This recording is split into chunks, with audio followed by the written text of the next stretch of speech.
안녕하세요 여러분. 자, 오늘부터 이제 연력학에 대해서 다룰 겁니다. 네, 연력학. 연력학은 우리가 앞에서 배웠던 역학들, 뭐 등가속도 운동, 힘, 에너지 보존 법칙 같은 그런 역학적인 그 배운 내용 그대로 이어진 내용이에요. 뭐냐면 역학에 대해서 다루는 건 맞는데 다루는 대상이 달라집니다. 뭐냐면 이런 거죠. 우리가 앞에서 역학을 배울 때는 눈에 보이는 가시 세계들, 가시란 말은 볼 수 있는 가능한 가제 볼시치 하잖아요. 가시 세계에 대한 운동을 배웠습니다. 이해되시죠? 자, 이거에 대한 우리 운동을 배웠는데 이걸 보통 우리 역학이라 부르죠. 눈에 보이는 세상들, F는 ma 가지고 물체의 가속도도 구하고 여러 가지를 구했습니다. 그런데 이제 지금부터 우리가 다룰 대상은 뭐냐면 눈에 보이는 것보다는 눈에 잘 보이지 않는 기체 분자들, 기체 분자들에 대한 운동에 대해서 다룰 거예요. 할 수 있겠죠. 기체 분자들의 운동에 대해서 다루는 역학을 보고 뭐라 부르냐면 연력학이라 부릅니다. 왜 하필이면 연력학이냐? 궁금하죠, 여러분? 왜 연력학이냐면 기체 분자들이 움직이는, 물론 우리가 힘을 줘서 움직이게 할 수도 있긴 하겠지만 좀 이따 배우겠지만 기체 분자들이 가지는 에너지, 뭐 예를 들어서 운동 에너지도 일수직 에너지가 있겠죠. 그 에너지의 원천이 열이란 거거든요. 열 에너지. 그래서 열 에너지가 그 기체 분자들의 운동을 변화시킬 수 있고, 그렇기 때문에 우리는 주로 기체 분자들에 대한 운동은 연력학이라고 배운다. 할 수 있겠죠. 그래서 오늘부터 우리가 지금 이 시간부터 연력학에 대해서 다룰 거라는 거 꼭 이해하시고, 자, 그래서 한번 들어가 보겠습니다. 만약에 앞에서 배웠던 걸 복습해보면 이런 거예요. 우리가 참 이 물리학이라는 과목이 학문이 멋진 게 뭐냐면 새로 어떤 거를 다루기 위해서 이전에 했던 거를 참고해서 이전에 했던 거를 이용해서 새로 나온 현상을 해석하는 경우가 되게 많습니다. 이번 것도 약간 그런데 잘 보면은 우리가 앞에서 다룰 때 질량 m인 물체가 속도 v로 움직인다면 이 물체가 가지는 운동 에너지는 어떻게 구했다? 운동 에너지는 2분의 1 mv 제곱이라고 구했죠. 오케이. 그래서 우리 이걸 보고 뭐라 부르냐면은 운동 에너지라고 부릅니다. 할 수 있겠죠. 자, 그런데 만약에 기체 분자, 조그만한 기체 분자 질량 m이라 합시다. 기체 분자가 이렇게 있다고 합시다. 이 기체 분자도 당연히 속력 V를 가지고 운동할 수 있겠죠. 그럼 기체 분자가 속도 V를 가지고 운동할 때 이때도 우리는 기체 분자들의 운동 에너지를 가지겠네? 가집니다. 얼마를 가지냐면 2분의 1 m. 자, 곱하기 이제 속력을 구해야 되는데, 자, 지금 상상해 봅시다. 우리가 지금 살고 있는 이 공간에, 이 실내 공간에 있는 기체 분자가 도대체 몇 개나 있을까요? 셀 수 없이 많겠죠. 그렇기 때문에 딱 하나를 꼬집어서 기체 분자 속력이라고 하기엔 좀 애매합니다. 왜냐하면 그 공간 안에 위치마다 기체 분자 속도가 다를 수가 있어요. 따뜻한 곳하고 그리고 차가운 곳마다 기체 분자의 속력이 다를 수가 있기 때문에 모든 기체 분자의 속력이 일정하다라고 우리는 말할 수가 없습니다. 그렇기 때문에 그 공간 속에 있는 기체 분자들의 속력의 평균 값을 들었습니다. 그래서 기체 분자들의 평균 속력을 구해서 제곱을 넣은 다음에 운동 에너지를 구하는 거죠. 그래서 이걸 보고 뭐라 부르냐면은 평균 운동 에너지라고 부릅니다. 기체 분자들의 평균 운동 에너지. 이해되시죠, 여러분? 오케이, 좋습니다. 자, 그럼 이제 중요한 게 이거예요. 이 기체 분자들의 평균 운동 에너지가 높을수록 당연히 기체 분자들의 움직이는 속도가 빠르겠죠. 이해되시죠? 자, 그러면 예를 들어 봅시다. 우리가 지금 이제 너무 더워. 너무 덥다는 것은 온도가 높다는 거겠죠? 그 말은 뭐냐면 그 공간에 있는 기체 분자들의 평균 운동 에너지가 너무 높아가지고 그 기체 분자들의 운동 속도가 빠르다는 것을 우리가 느낄 때 온도가 높다라고 느껴요. 와, 대박이 덥다고 느끼는 거거든요. 그 말은 이런 말이에요. 되게 중요합니다. 온도라는 것은 기체 분자들의 평균 운동 에너지를 나타내는 척도가 됩니다. 이해되시죠? 예를 들면 우리가 실내 공간의 온도가 25도씨다, 뭐 40도씨다 하면은 25도씨보다는 40도씨가 조금 더 뭐다? 평균 운동 에너지가 더 높다는 걸 말하는 거겠죠. 이게 온도라는 거예요. 그럼 이제 온도의 실체는 뭐냐면 우리가 따뜻하다, 차갑다를 느끼는 그 느끼는 정도를 수치화시켜서 나타낸 건데 그 수치는 뭐냐면 평균 운동 에너지를 나타내는 수치입니다. 기체 분자들의 그 공간을 메우고 있는 기체 분자들의 평균 운동 에너지를 나타내는 것이 뭐다? 온도라는 거죠. 그러면 이렇게 생각할 수 있겠죠. 만약에 자 평균 기체 분자들의 평균 운동 에너지가 높다. 이거를 우리는 뭐라고 느끼냐면은 온도가 높다. 할 수 있겠죠. 자, 그리고 만약에 기체 분자들의 평균 운동 에너지가 낮다. 이건 뭐 다른 말로 뭐냐면은 온도가 낮다라는 것을 말하고 있습니다. 그래서 우리가 이걸 잘 기억해야 돼요. 기체 분자들의 평균 운동 에너지와 온도가 어떤 관계가 있냐.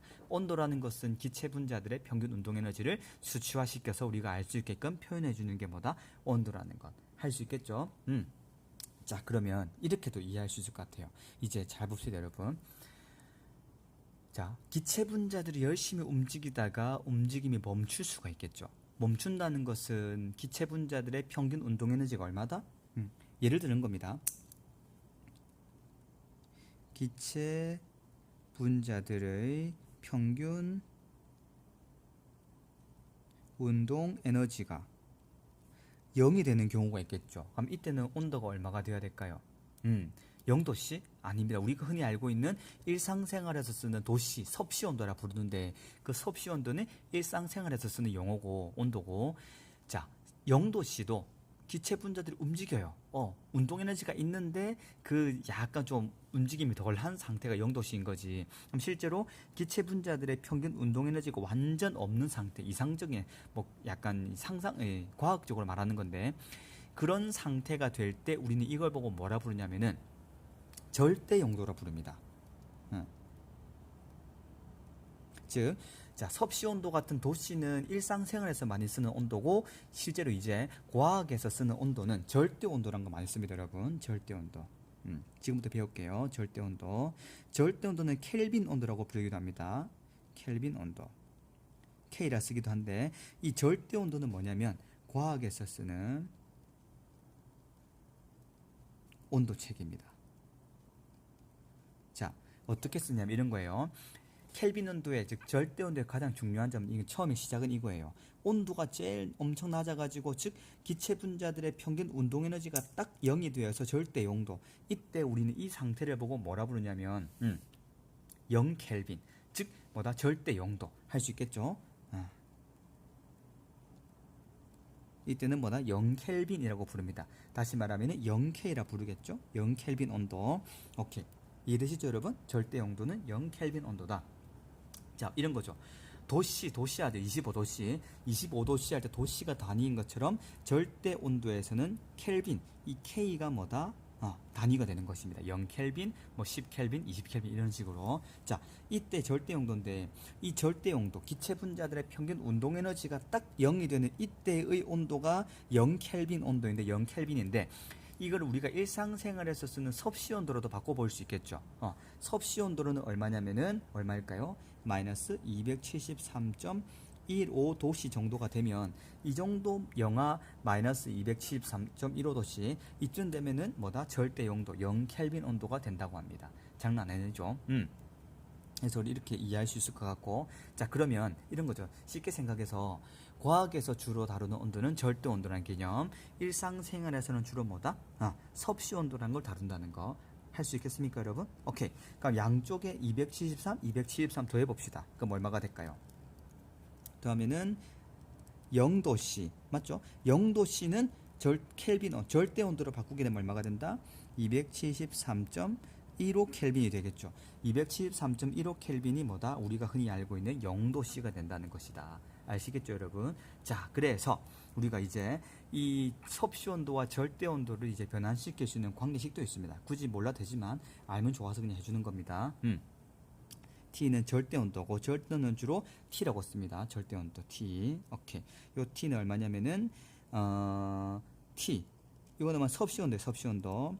섭씨 온도 값에다가 273.15를 더하게 되면 결론적으로 우리가 말하는 절대 온도가 된다. 예를 들면은 0도실 때는 273.15 켈빈. 맞죠? 그리고 10도실 때는 얼마다?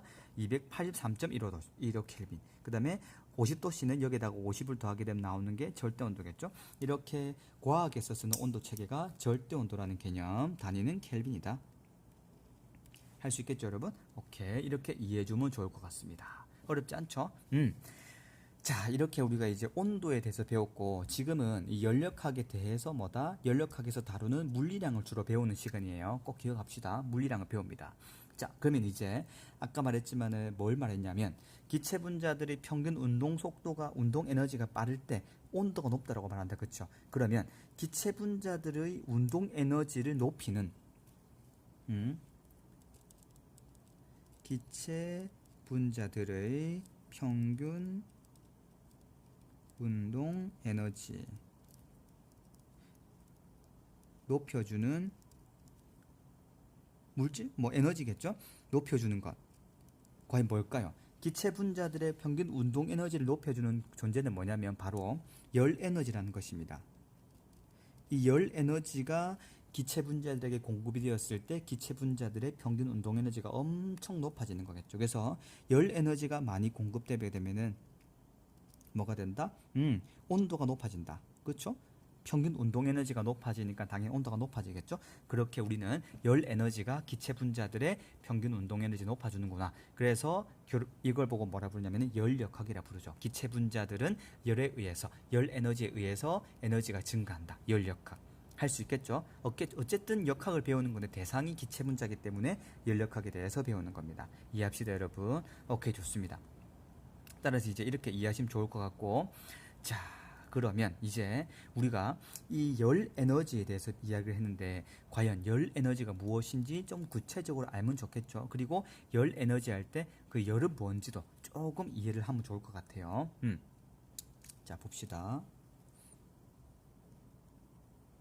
열 에너지는 주로 우리는 기호로 뭐라 쓰냐면은 Q를 많이 씁니다. 물리에서 Q라 적으면 이게 열 에너지고 단위는 에너지이기 때문에 똑같이 Joule를 많이 씁니다. 할 수 있겠죠? 오케이. 이거고. 자, 근데 이 열 에너지는 우리 알다시피 뭐가 있을까요? 뜨거운 형태의 바람을 불어넣어 준다든지 또는 열을 가한다. 실제로 불꽃 같은 열을 가할 때 열의 에너지를 공급한다. 그러면 많이 하잖아. 그렇죠? 그러면 이 열 에너지 할 때 열은 과연 뭐냐는 겁니다. 열. 열은 뭐냐면 이 되게 중요한 개념인데 헷갈리면 절대 안 돼요. 열은 뭐냐면은 열 에너지의 전달 방식이에요. 열 에너지의 전달 방식. 즉 이런 거죠. 비교를 하자면 이런 겁니다. 역학에서 일을 한다. 일을 한다는 것은 뭐냐면은 물체에게 에너지를 공급한다. 이 말이겠죠. 이 공급의 결과 뭐냐면은 물체의 에너지가 증가하는 거겠죠. 이해되시죠? 그럼 이제 열역학에서 또 다뤄보겠습니다. 열역학에서 말할 때 열을 가한다. 이 말은 뭐냐면 열을 가한다는 것은 열 에너지를 공급하는 거겠죠. 이 말은 기체 분자의 에너지가 증가하는 거겠죠. 따라서 열을 가한다. 열이란 건 뭐냐면 일을 하는 과정입니다. 열 에너지의 전달 방식이면서 일을 하는 과정. 즉 열 에너지를 공급하는 것, 즉 일을 하는 과정이겠죠. 우리가 역학할 때 일을 하게 되면은 물체에게 에너지를 공급하는 것처럼 열역학에서는 열을 가하게 되면은 결론적으로 그게 일을 하는 것이고 그 결과 열 에너지가 가해지는 거겠죠. 그래서 일을 하는 과정이구나. 열이란 것 자체가 전달하는 과정 중의 에너지고 일을 하는 과정이라고 우리는 이해하시면 좋을 것 같습니다. 할 수 있겠죠? 그렇게 이해하면 좋을 것 같고, 그래서 이제 우리가 또 이제 조금 더 구체적으로 그럼 이렇게 열을 가했을 때 아까도 말했지만은 기체 분자들의 뭐가 증가한다? 평균 운동 에너지가 증가한다. 2분의 1 mv 바의 제곱, 이게 평균을 의미하는 거예요. 그래서 열 에너지가 이 기체 분자들의 평균 운동 에너지를 증가시키고, 자, 근데 이 평균 운동 에너지를 나타내는 척도가 뭐였다? 온도였죠. 온도. 온도 T에 비례합니다. 우리 흔히 과학에서는 온도를 절대 온도를 많이 씁니다, 여러분. 기억합시다. 자, 그래서 이거는 뭐냐면은 자, 앞에서 배웠던 운동 에너지와 다르게 2분의 3이라고 적어요. 왜냐하면 이 속력을 보면은 기체 분자들은 양사방으로 다 움직이잖아요. 좀 어려운 말이긴 한데 X방향, Y방향, Z방향 3차원적으로 움직이기 때문에 그 세 방향의 운동 에너지를 다 더하기 때문에 세 가지 방향 2분의 3이라 적습니다. 그래서 이 운동 에너지는 2분의 3 KT라고 적고, T는 온도, K는 뭐냐면은 플랑크 상수라 부르는, 플랑크 상수래요. 볼츠만 상수라, 볼츠만 상수라고 부르는 어떤 상수입니다. 즉, 이 운동 에너지, 기체 분자들의 평균 운동 에너지는 뭐다? 기체 분자들의 평균 운동 에너지는 이렇게 2분의 3 KT라는 또 다른 방식으로 표현할 수 있다. 여기서 보면 이건 상수기 때문에 온도만 나와 있죠. 즉 온도에 비례하는 값이 뭐다? 기체 분자들의 평균 운동 에너지다. 그럼 기체 분자들의 평균 운동 에너지가 높다? 그럼 온도가 높다라고 우리는 충분히 이해를 할 수 있겠죠. 여러분. 오케이, 되게 좋습니다. 꼭 이해합시다. 자, 그럼 이제 우리가 온도라는 아주 중요한 물리량을 배웠어요. 지금까지는 뭘 배웠다? 온도라는 것. 오케이. 열 에너지. 두 가지를 배웠는데, 지금부터 또 중요한 물리량을 하나 배울 겁니다. 바로 뭘 배울 거냐면 압력이라는 걸 배울 겁니다. 압력은 뭐냐면,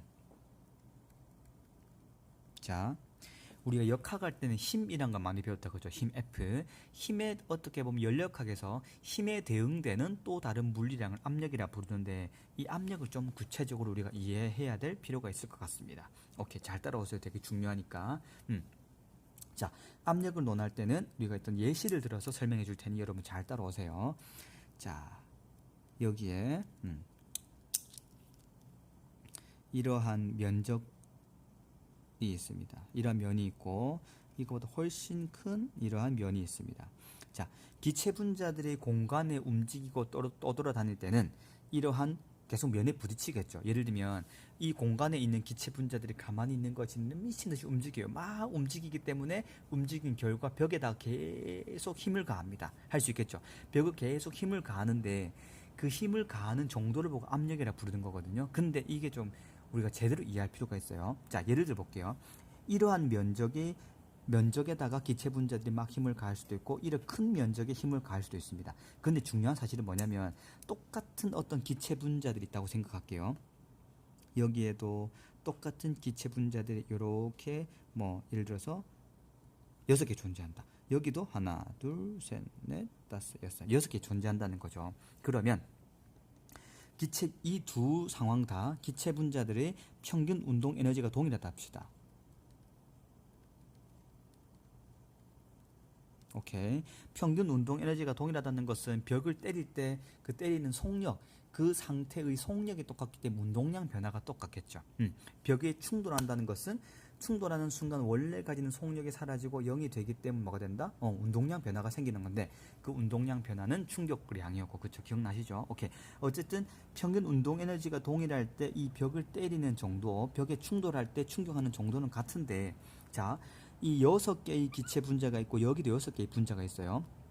근데 이 면적이 아주 작은 경우에는 이 6개의 분자 하나가 만약에 벽을 때리는 정도는 하나씩 다 F라고 합시다.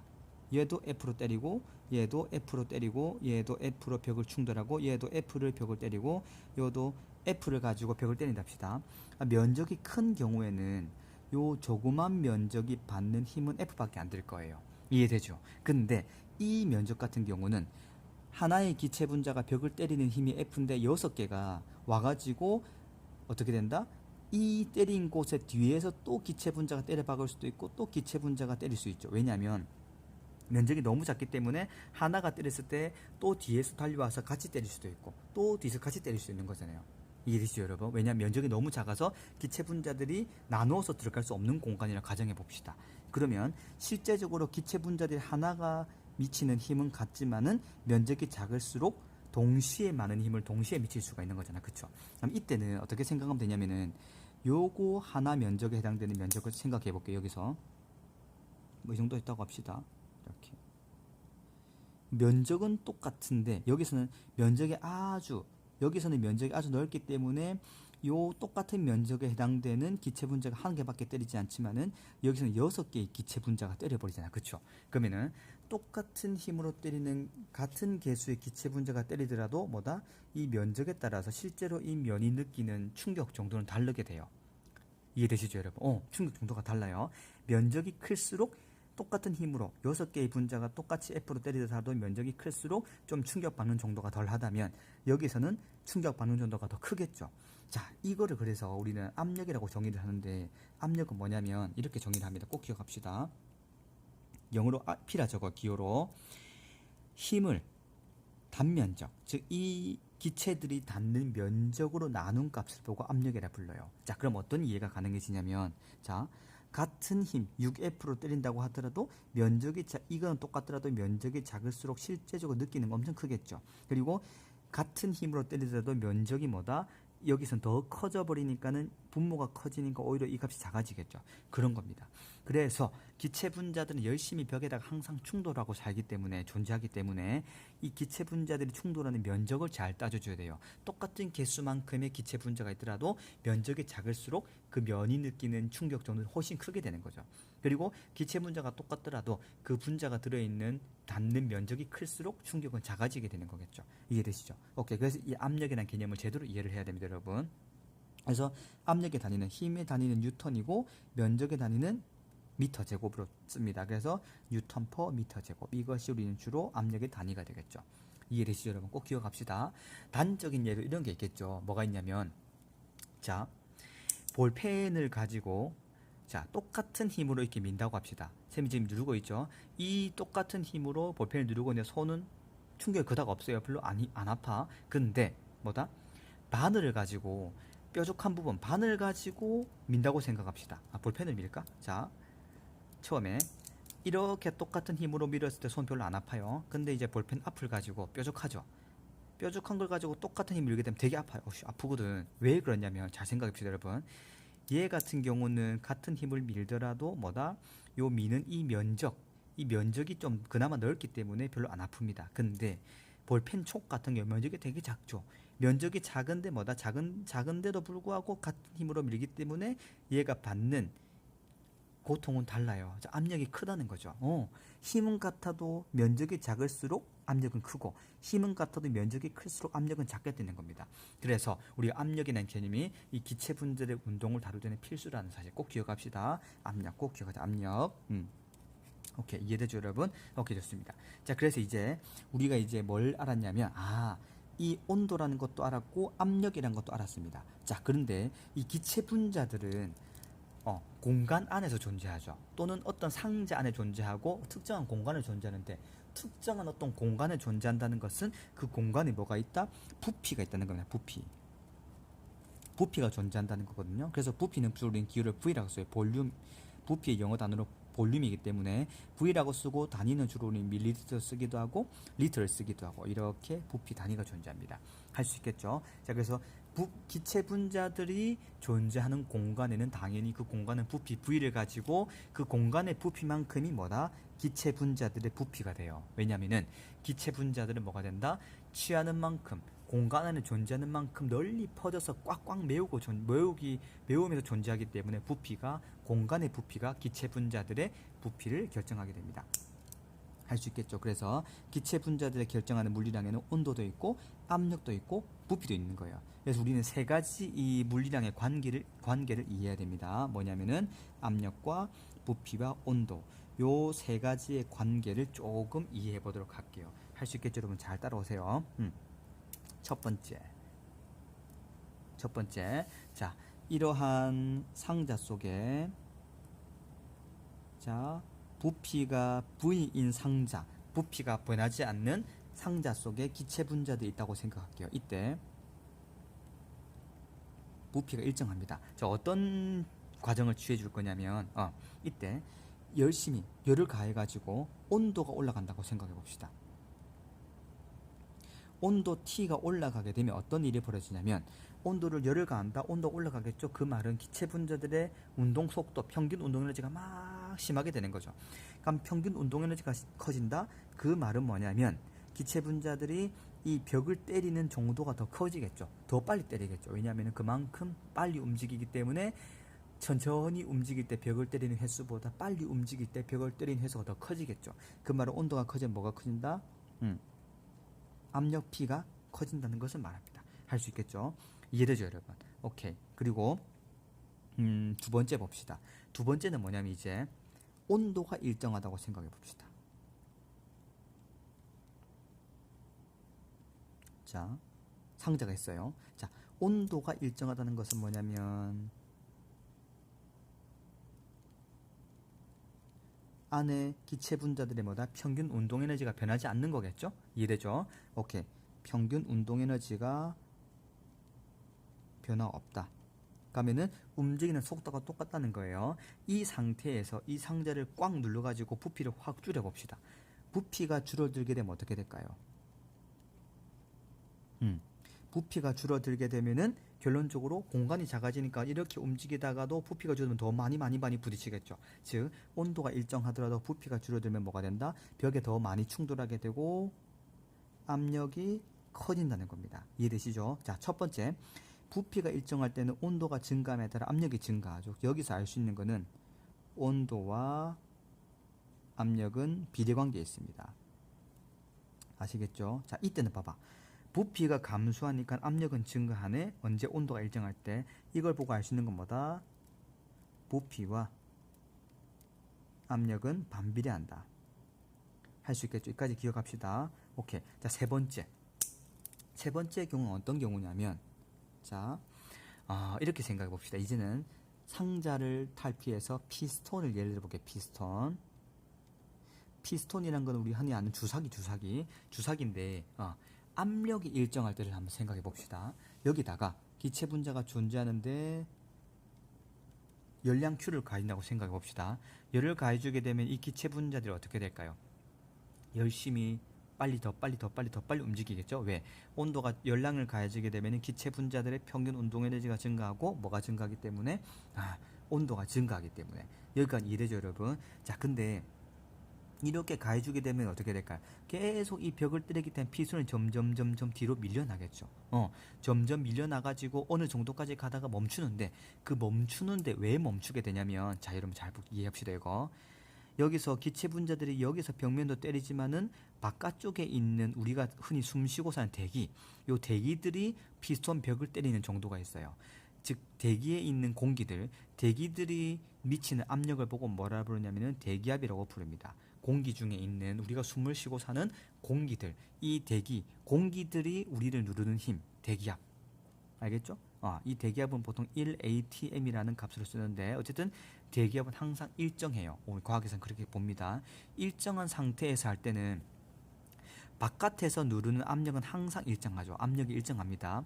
그러면은 피스톤이 멈춰 있다는 것은 밖에서 미는 압력과 안에서 밀어주는 힘, 이 압력이 동일하기 때문에 움직이지 않겠죠. 근데 열량을 가하니까 열심히 기체 분자들이 움직이다 보니까 더 많이 때리네. 안쪽에 압력이 더 커지니까는 이게 밀려나겠죠. 밀려나다가 다시 외부에서 미는 힘과 대기압과 안에서 미는 힘이 똑같아질 때까지 이게 이렇게 움직이게 될 겁니다. 할 수 있겠죠. 즉 대기압과 같아질 때까지 움직인다. 할 수 있겠죠, 여러분? 자, 이때 우린 중요한 사실이 뭐냐면, 어쨌든 열을 가했을 때 이 기체 분자들이 열심히 움직이면서 서서히 밀려나겠죠? 그럼 결론적으로 처음에 압력은 대기압과 같기 때문에 움직이지 않죠. 근데 어쨌든 팽창해가지고 다시 멈췄을 때도 대기압과 안에서 압력이 똑같기 때문에 움직이지 않는 거겠죠? 그래서 이때는 우리는 압력이 일정할 때를 한번 생각해 봅시다. 압력이 일정하게끔 이렇게 팽창하는 경우겠죠. 처음에는 압력이 증가하다가 뭐다? 다시 팽창해가지고 대기압과 같아진다. 즉 압력이 일정하게 만들어진다는 거겠죠. 그래서 압력이 일정할 때는 여러분 잘 봐봐요. 만약에 여기다가 열을 가하게 되면은 온도 T가 증가하겠죠. 자, 온도가 증가하게 되면 뭐가 증가하냐면 평균 운동 에너지가 증가하겠죠. 할 수 있겠죠. 이 말은 뭐냐면 얘가 증가하면서 뭐가 된다? 열심히 벽을 때리기 때문에 부피가 증가하게 되는 겁니다. 자, 이건 어디서 확인할 수 있냐면 우리가 여름철에 자전거 타이어 같은 데 보면은 여름철에는 공기가 매우 뜨겁기 때문에 그게 열을 에너지 공급해서 뭐가 된다? 타이어가 부피가 증가해서 약간 빵빵한 상태가 됩니다. 이런 경우 너무 많습니다. 그래서 또 어떤 예시가 있냐면 혹시 집에서 국 먹을 때 그릇에다가 국을 펀 다음에 가만히 이게 식탁 위에 두게 되면 혹시 국그릇이 움직인 거 본 적 없나요? 혹시 본 적 있죠? 그 이유가 왜 그러냐면 실제로 국그릇에 보면은 그릇 밑에 공간이 남아 있거든요. 그럼 국은 뜨겁죠, 그렇죠? 뜨겁기 때문에 그 밑에 남아 있는 공간에 있는 그 공기를 데워 가지고 걔들이 열심히 움직이겠죠. 움직이기 때문에 이 부피를 팽창시킵니다. 그래가지고 팽창시켜서 공간이 넓어지기 때문에 이게 약간 떠가지고 쑥 움직이게 되는 거거든요. 어쨌든 그런 상태. 그래서 압력이 일정할 때 온도가 증가하게 되면은 부피도 증가하는구나. 그래서 이때 우리 알 수 있는 게 뭐냐면은 온도와 부피는 뭐다? 비례관계에 있다. 할 수 있겠죠. 그래서 기억합시다. 온도와 압력은 비례, 부피와 압력은 반비례, 그리고 온도와 부피는 비례관계에 있다. 자, 이 세 개의 관계를 묶어서 하나의 식으로 표현할 수가 있는데 잘 보세요, 여러분. 되게 중요합니다. T분의 PV는 일정하다. 이렇게 쓸 수가 있어요. 뭐냐면 자, 봐봐 여러분. 압력이 일정하다 이거죠. 압력이 일정하다면 얘는 변수가 아니라는 소리죠. 압력이 일정할 때 뭐다?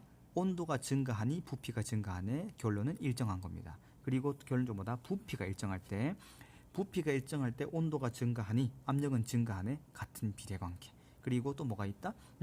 온도가 일정할 때 압력이 증가함에 따라 부피가 감소한다. 얘가 증가함에 따라 얘가 감소하니까 또 곱한 것도 일정하겠죠. 그래서 T분의 PV는 일정하다. 요거를 이해해주면 좋을 것 같아요. 할 수 있겠죠, 여러분? 오케이, 좋습니다. 꼭 기억합시다. 자, 이렇게 이해해주면 될 것 같고, 오케이.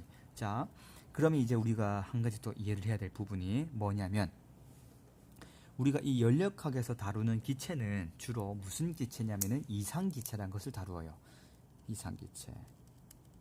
이는 연력학에서 다루는 기체. 즉 아주 말 그대로 이상적인 기체입니다. 이상적인 기체가 뭐냐면 이런 거예요. 기체 분자들 사이에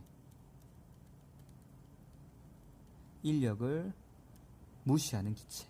즉 기체 분자들 사이 있잖아요, 그렇죠? 이 둘 사이에 잡아당기는 힘이라든지 그런 인력을 무시하고 실제로는 그 값이 너무 작은데 어쨌든 무시할 수 있을 만큼 작기 때문에 걔들이 뭐다? 무시하는 기체. 그걸 보고 이상기체라고 부르고, 그래서 이 기체 분자들 이상기체는 이 이상기체가 가진 에너지는 오로지 뭐밖에 없다? 2분의 1 mv/의 제곱 평균 운동 에너지밖에 없다. 그래서 이 기체 분자들, 이상 기체 분자가 가진 에너지는 평균 운동 에너지밖에 없고, 요거를 보고 또 다른 말로 뭐라 부르냐면 내부 에너지라고도 불러요. 기체 분자들의 내부 에너지. 기호로는 U라고 많이 씁니다. 이렇게 우리는 이해해 주면 될 것 같습니다. 할 수 있겠죠, 여러분? 오케이, 좋습니다. 자, 그럼 이제 우리가 이제 좀 더 한 차원 넓혀서 뭐를 이해를 해야 되냐면, 이 기체 분자들에게 열을 가해줬을 때 열심히 움직여서 부피가 증가하죠. 그럼 부피가 증가하는 것을 이용해서 외부에, 즉 역학적인 일로 바꿔주는 장치가 있어요. 그걸 보고 우리는 뭐라 부르냐면은 열기관이라 부릅니다. 열기관은 뭐냐면은 열 에너지를 역학적인 에너지로 바꾸어주는 장치, 기관. 이걸 보고 뭐라 부르냐면 열기관이라 부르는데, 그러면 열기관은 어떻게 일을 하는지 잠깐 한번 살펴볼게요. 어렵지 않습니다. 잘 따라오세요. 여기 피스톤이 있습니다. 피스톤. 자, 피스톤에 안에 기체가 있어요. 오케이. 기체가 있는데 이제부터 여기 기체에다가 열 에너지를 공급해 줄 겁니다. 열 에너지였으니까, 그쵸? 열 에너지를 공급할 거고, 이 피스톤의 단면적을 A라고 하고, 이 피스톤이 열 에너지를 받아가지고 뭐다? 여기까지 델타 V만큼 움직였다고 생각을 해봅시다. 오케이? 델타 V 말고 하면 안 되겠죠? S만큼 피스톤이 밀려나서 이렇게 밀려났다고 가정을 해볼게요.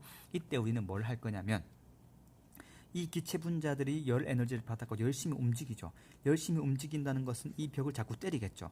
벽을 자꾸 때리는 바람에 이것이 이렇게 밀려났다는 거겠죠. 그러면 이 밀려났다는 것은 어쨌든 역학적인 어떤 운동이 있다는 거고 이것이 역학적인 에너지를 가지겠다는 거겠네. 역학적으로 일을 했다는 거겠죠. 그렇죠. 왜? 역학에서는 뭐다? 움직인다는 거, 속력을 가진다는 거, 그만큼 걔는 운동 에너지를 가진다는 거니까. 그러면 여기서는 열 에너지가 뭐다? 피스톤이 움직였네. 피스톤이 움직였죠. 이 피스톤의 운동 에너지를 만들었다고 생각할 수 있겠죠. 자, 피스톤이 쫙 움직여 속력을 가지고 움직였으니까 피스톤의 운동 에너지로 바꿀 수 있는 거겠죠. 이런 걸 보고 우리는 뭐라 부르냐면은 뭐라 부른다? 열기관이라 부른다. 실제로 열기관 보면은 석탄을 떼우거나 이런 나무를 떼워가지고 그래서 나온 열을 가지고 뭐다? 열을 가지고 기체가 움직이겠죠. 그 열을 가지고 기차가 움직이도록 만들죠. 즉 기차의 운동 에너지를 만들기도 합니다. 이렇게 열 에너지가 피스톤의 에너지로 바뀌는 것처럼 어떻게 일을 했고 얼만큼의 에너지가 만들어진지 알아볼게요. 자, 여기서 우리가 알다시피 1W는 얼마다? FS겠죠. 오케이. 자, 그러면 여기서 우리가 알다시피 이 기체 분자들 안에서는 힘을 쓰지 않고 압력을 쓴다고 했죠. 압력은 뭐였다? 압력 P는 단면적을 뭘로 나눈 거다?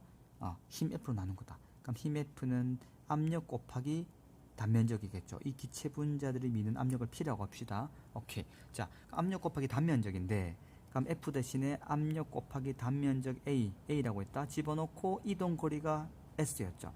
이 힘만큼 가지고 S만큼 밀었으니까 그럼 이거는 P 곱하기 얼마다? A 곱하기 S니까는 이 피스톤이 밀려나간 만큼의 뭐다? 부피겠죠. 부피 V 델타 V라 합시다. 자, 이걸 보고 뭐라 부르냐면은 기체 분자가 한 일이라고 말해요. 기체 분자가 한 일 할 수 있겠죠, 여러분. 오케이, 되게 중요합니다. 그래서 이렇게 정리합시다. 기체가 팽창한다. 기체가 팽창하는 경우는 부피 변화가 얼마다? 델타 V가 당연히 플러스겠죠. 이때 이게 델타 V가 플러스이기 때문에 한 일도 플러스가 됩니다. 오케이. 만약에 기체가 수축한다. 기체가 수축할 때는 델타 V가 음수가 되겠죠. 부피 변화가 마이너스란 겁니다. 왜? 처음 부피에서 나중 부피에 빼버리니까. 그래서 부피 변화가 마이너스가 되고 이때는 뭐냐면은 1이 음수가 됩니다. 자, 이때 연력학에서 조금 특이한 게 1W가 양수일 때는 기체가 외부에 일을 했다라고 말합니다. 할 수 있겠죠. 근데 음수일 때는 언제냐면은 뭐냐면은 기체가 외부로부터 일을 받았다고 말합니다. 할 수 있겠죠. 기체가 외부에 일을 했다라고 할 때는 뭐다? 부피 변화가 양수라서 일을 할 때, 그 다음에 부피 변화가 음수라서 외부로부터 일을 받는 경우는 기체가 수축했을 때 할 수 있겠죠. 그래서 기체가 팽창하는 경우는 외부로 일을 한 거고 기체가 수축하는 경우는 외부에서 일을 받은 상태를 말하는 겁니다. 할 수 있겠죠, 여러분? 오케이, 좋습니다. 자, 그럼 이제 우리가 이 모든 걸 하나를 종합해서 하나의 법칙으로 만들 수가 있어요. 뭐냐면 잘 봐요. 기체 분자에다가 열 에너지를 가해. 그럼 이 기체 분자들은 열심히 운동 에너지가 증가하겠죠. 즉 운동 에너지가 증가했다는 것은 온도가 증가한다는 거고 기체 분자들의 에너지, 내부 에너지를 가진다는 거고 내부 에너지를 가질 수도 있고 그리고 또 열 에너지 공급받았을 때 외부의 일도 할 수 있겠죠. 자, 그래서 가해준 기체 분자에다가 열량을 가하게 되면은 일부분은 뭐다? 내부 에너지로 바뀔 수 있고 또 어떤 기체들의 일부분은 일을 할 수도 있다. 그래서 이걸 보고 뭐라 부르냐면은 연력학 제1법칙이라 부릅니다.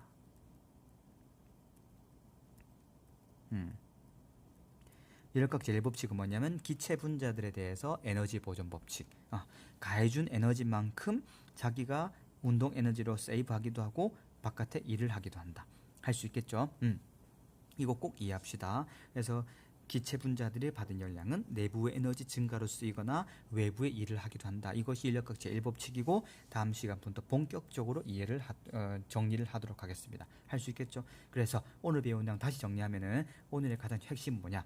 연력학에서 다루는 물리량들, 압력, 온도, 부피, 그리고 온도와 압력과 부피의 변화들 다루었고, 그리고 실제로 열기관은 뭐냐면은 열 에너지를 역학적인 에너지로 바꾸어주는 장치고, 그리고 기체 분자가 하는 일은 얼마다 W는 압력 곱하기 부피 변화, 이것이 기체 분자가 하는 일이구나라고 판단해주면 좋을 것 같습니다. 할 수 있겠죠? 이렇게 이해해주면 좋을 것 같고, 그리고 다음 시간부터는 이제 연력학 제1법칙을 좀 본격적으로 들어가 보도록 하겠습니다. 그러면 복습 열심히 하시고 다음 시간에 보도록 합시다.